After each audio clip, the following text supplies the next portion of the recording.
პირდაპირ ეთერში. ზურაბ ჯაფარიძეა ჩვენი სტუმარი, რომელიც ძალიან დიდი ხანი არ ყოფილა ეთერში, არც ერთ ეთერში. ამიტომ საინტერესოა ჩემთვისაც, იმედი მაქვს მაყურებლისთვისაც მისი მოსმენა.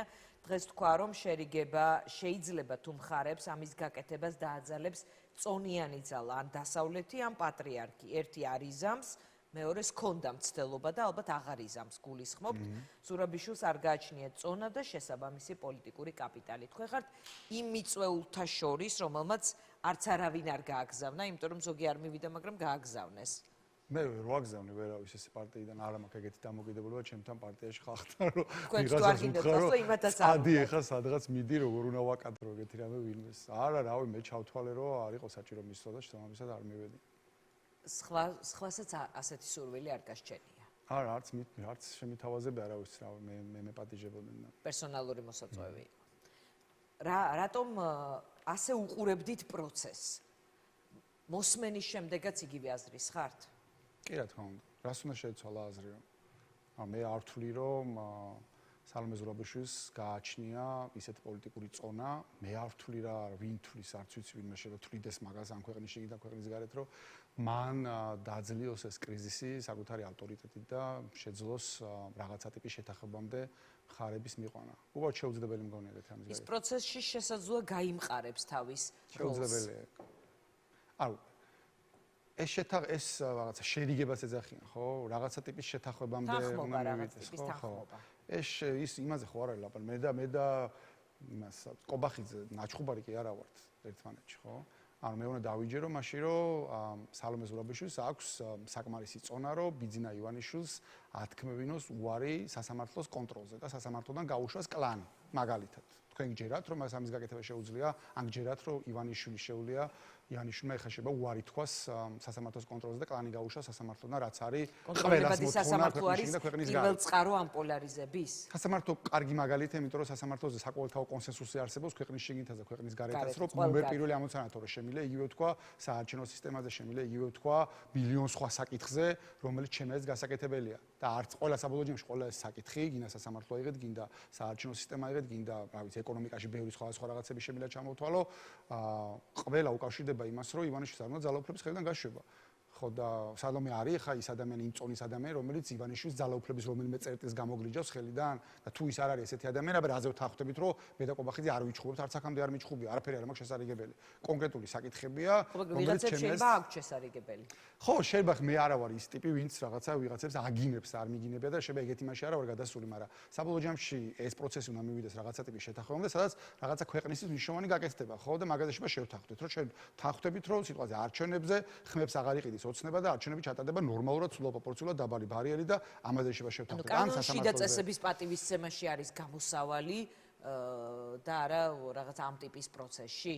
ჩემს გამოსავალი საბოლოო ჯამში არის იმაში, რომ აღარ უნდა იყოს ერთ წერტილში ძალაუფლების ამხელა კონცენტრაცია და მაგას ჭირდება ბევრი მნიშვნელოვანი რეფორმა საარჩევნო სისტემაშიც, მართლმსაჯულებაშიც, პროკურატურაშიც და ყველა სხვა ეს. რა თქმა უნდა, ანუ თამდევ ნეგატიურ პროცესებს. რა თქმა უნდა, მაგრამ მათ შორის ეკონომიკაში არის ბევრი რეფორმები გასაკეთებელი და ძალაუფლება ეს გამოსვლა, თქვა რომ ობიექტური და ზუსტი შეფასება მივესალმებით დიალოგის შეთავაზებას. იმიტომ კი არ გეუბნებით, აი სააკაშვილს მოეწონა თქვენ რატომ არ მოგწონთ, მაგრამ მაინც საინტერესოა ეს ყველაზე კრიტიკულს სალომე ზურაბიშვილის. მე მგონია რომ ხავს ეჭიდებიან ყველა ისინი, ვინც მართლა შეიძლება გულწრფელად ფიქრობდეს რომ აქედან შეიძლება რა გამოვიდეს. ერთი ეს გონია ვიღაცები ხავს ეჭიდებიან და ვიღაცების ხა იქ ბევრი ადამიანი იყო მისული, რა ვიცი ხო ვიღაცების ეს არის რაღაცა კარიერის პიკია ალბათ იქ რაღაც ფოტოს გადაიღებდნენ და შვილიშვილებს ანახებდნენ რომ აი ოდესღაც რაღაცა იქ პრეზიდენტის სასახლეში ვიყავი რაღაცა იმაზე და მნიშვნელოვანი ტიპი ვიყავი და მაგის გამო არიან მისული მაგას ხო არა აქვს არსებითი მნიშვნელობა ანუ ვერ მოხდება ეგეთი ტიპის შეთანხმება სალომე ზურაბიშვილი მაგას ვერ იზამს სალომე ზურაბიშვილის ჯერ თუ უნდა რომ გულწრფელად რაიმე პროცესის მედიატორი გახდეს ეგეთი მოლაპარაკები ჯერ ისაა გასაკეთებელი რომ წინა პროცესზე რომ იქ მივედით და ხელი რომ მოვაწერეთ სადაც ასევე რაღაცა ნახევრად მედიატორის როლი მოირგო და ქულები ჩაიწერა რომ აი მის სასახლეში მისი თანდასწრებით ესეთი რაღაცა ხდებოდა ჯერ ის რომ გადაახია თავზე ქართულმა ოცნებამ მასაც ჩვენც და ევროკავშირსაც და ამერიკასაც ჯერ იმის შეფასება გააკეთოს პირდაპირ დიპლომატიური ენის გარეშე რა გააკეთა ოცნება მანამ სანამ ოცნებას იმ გადაგდებაზე არ გადაუხდია პოლიტიკური ფასი და სალომე მოძრაობაში არ გაუკეთებია სერიოზული შეფასება იმისი, მანამდე ხა რაღაცა ახალი პროცესი წამოიწყოს, არ ფიქრობთ, რომ შესაძლოა ამ პროექტს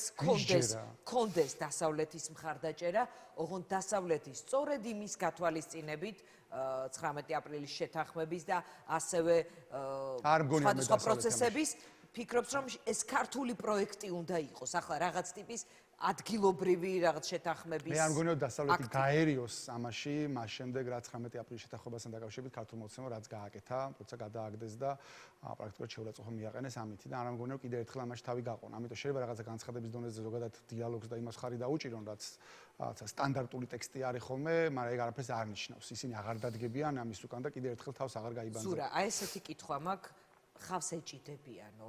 ხანდახან ხავსზე მოჭიდება არის რაღაც ტიპის გამოსავალი, როცა არ იცი რას მოეჭიდო. ახლა ფიქრობ თუ ხომ არა, რომ ოპოზიცია არის გარკვეულწილად იმ ვითარებაში, როცა აღარ იცის რას მოეჭიდოს. შეიძლება რაღაც ნაწილი სტრატეგიის კრიზისი აქვს თუ არა დღეს ოპოზიციას? შეიძლება ეგრეც იყოს. არ ვიცი, მართლა გითხრათ, მე აღარ მქონია ესეთი რაღაცა ინტენსიური კომუნიკაცია, აღარ მქონია ბევრთან, რაღაცა უბრალოდ საქმის კურსში ვიყავი ხოლმე, რაღაცები რა ხდებოდა. ამიტომ მე დაკავებული ვიყავი მათ შორის მაგის გამო არ ვჩანდი ეთერებში და ჯერ კიდევ ვაპირებ, რომ რაღაცა დრო ამას დაუთმა, დაკავებული ვარ იმით, რომ გადავაფასო რაღაცეები, რაც მოხდა და მათ შორის ვიფიქრო მაგაზე სად არის გამოსავალი. ამაში გამოსავალი არ არის და ეს არის თავის მოტყუება. ამიტომ ისეთ რაღაცაში შესვლა უბრალოდ იმის გამო, რომ რაღაც ეთერში გამოუჩნდე და რაღაც არის ვიღაცები პატიმოყარებას იკმაყოფილებდნენ. სხვაგან მაშინ საპროტესტო მოძრაობას ხედავთ რაღაც იმ ტიპის ძალიან მასშტაბურს ყოველდღიურს, რომ რომელში შესვლაც რაღაც ტიპის ლოგიკურ პროცესამდე მიიყვანს. ან საპარლამენტო მუშაობაში არიან, მე შენ გეტყვი ისეთ აქტიურში, რომ რაღაც იქ პროცესი სად არის მაშინ პროცესი, სადაც შეიძლება იქ ოპოზიცია არა ხავს, არამედ რაღაც რეალურს მოეჭიდოს. ბევრი რამე შეიძლება აკეთო. ხო, ეგ შეიძლება იყოს რაღაც არ ვიცი.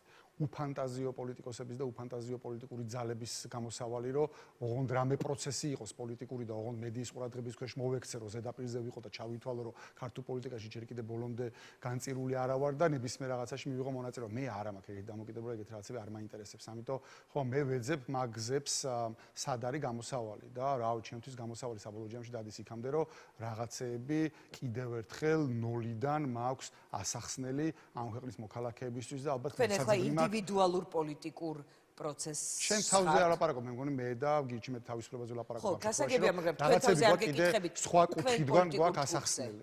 კი, მაგას გულისხმობ, კი, რომ რაღაცები გვაქვს კიდე ნოლიდან ასახსნელი, სხვანაირი კუთხიდან ასახსნელი, ჩემი აზრით და ბევრი გვაქვს კიდე სალაპარაკო და ბევრი გვაქვს სამუშაო და მათ შორის წმინდა პარტიული თვალსაზრისით ბევრი რაღაცები გვაქვს გასაძლიერებელი. თქვენ ამ პერიოდმა დაგანახათ, რომ უფრო მეტი კომუნიკაცია ამომრჩეველთან გაფართოება როგორც გიგაბოკერი ამბობდა სეგმენტის განსხვავებული კუთხიდან ახსნა იგივე რაღაცებისაც აქამდე უხსნიდი ბევრი გზა არსებობს პოლიტიკოსის საქმე ეგ არის ჩემი აზრით რომ შეძლოს ადამიანებისთვის ბევრი სხვა კუთხიდან რაღაცების ახსნა და საბოლოო ჯამში კი ესე რაღაცა მხარდამჭერების ბაზის გაზდა გამოსავალი არის საბოლოო ჯამში ადამიანების ტვინების ცვლილებაში მე მჯერა რომ ბოლო ორი არჩევნები გაყავდა და საკმარისი რაოდენობის ადამიანმა დაუჭირა მხარი ოპოზიციას უფრო მეტმა ვიდრე ოცნება მიიღო ხმები მაგრამ მიუხედავად ამისა ჩვენ ვერ შევძელით ამ წუთში ფორმალურად ყავს ისე უზურპატორი ხელისუფლება. ხო, ვერ შევძელით რაღაც წალენჯიხის ყველგან გამეორება, იმ ტიპის უპირატესობის ჩვენება, რომელიც გადატეხდა შეიძლება ეგრე ითქვასაც. სახელმწიფო ბერკეტებს ადმინისტრაციულ რესურსს. შეიძლება ეგრე ითქვას, ხო, და ამიტომ ამას ჭირდება მუშაობა, ამას ჭირდება ადამიანებთან მეტი კომუნიკაცია, ამას არ ჭირდება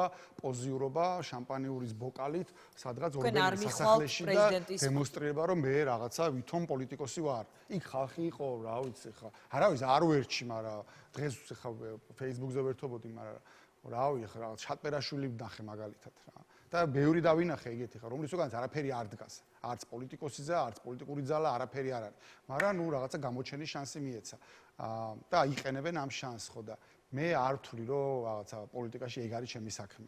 საერთოდ არ მაინტერესებს ეგეთი რაღაცები. სხვა რაღაცები მაინტერესებს. თქვენ ახლა მოწყდებით, ეს ვთქვათ აი ამ თავარ პროცესს, სად არის ეს თავარი პროცესი, არ ვიცი, მაგრამ მოწყვეტილი ხართ ამ პროცესს? არ ვიცი რა არის თავარი პროცესი. მე მგონი, რასაც მე ვაკეთებ, ეგ არის მნიშვნელოვანი ამბავი.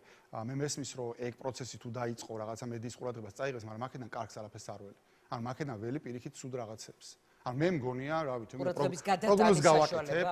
კი, რა თქმა უნდა, ყურადღების გადატანის საშუალებაც იქნება, მაგრამ მან ამბავი იქნება რა, ამბავი იქნება, რომ ქართული ოცნება დაიწყებს ვაჭრობას იმითი, რომ აღიარეთ რომ ჩვენ ვართ ლეგიტიმური ხელისუფლება, აღიარეთ რომ არც ერთი ბოლო არჩევნები არ გაყალბებულა და ამის სანაცვლოდ ჩვენ რაღაცაში შესვლით და პარლამენტში შესვლით. არა, აბა ჩემ ეს არა, სიტყვიერად და ვერბალად აღიარება და მათ შორის ამაში შეთავაზებს რაღაცას მაგალითად რაღაცა ვითომ აპირებენ საარჩევნო სისტემის ცვლილად. საბოლოო ჯამში იქ მე თქვა აგე რატომ დიალოგის ახალი მაგიდა მშვენიერი ახალი სკამები და მაგიდებია პარლამენტში და იქ მოგბრძანდით. ხო, მაგათი თამაში იქნება. ეგენი ხო სინამდვილეში ეგენი იქცევიან, როგორც რუსეთი იქცევა, რომ რაღაცა წაგართმევს აფხაზეთს და მე გეუბნება, რომ კაცო, რას მეჩხუბები? მოდი დავждე და ვილაპარაკოთ რა. მე კიდე რაღაცა წაგართმევს და კიდე გეუბნება, რომ რას ჩხუბობ, კაცო, რა დროს ჩხუბია? მოდი ეხლა რაღაცა ერთმორწმუნეებია, დავждეთ ვილაპარაკოთ. ეგეთი ტაქტიკა მაგათაც თქვა რომ ეს მთავრობის პროცესი არ არის, ეს ჩემი პროცესია. კი, არა, დავიჯერეთ ხო. თქვენთვის ზურაბიშვილი არის მთავრობის გაგრძელება ოცნების ზურაბიშვილს ვინ აირჩევდა ამ ქვეყანაში რო არა ივანიშვილი? არა, ეს გასაგებია, მაგრამ ჩამოხსნეს ბილბორდებიდან და ივანიშვილი გააკრეს, იმდენად აგებდა. ხო და ანუ მაგიტო ვიძახი რომ კი არ ვერჩი პიროვნულად არანაირი პოლიტიკური წონა მას არ გააჩნია.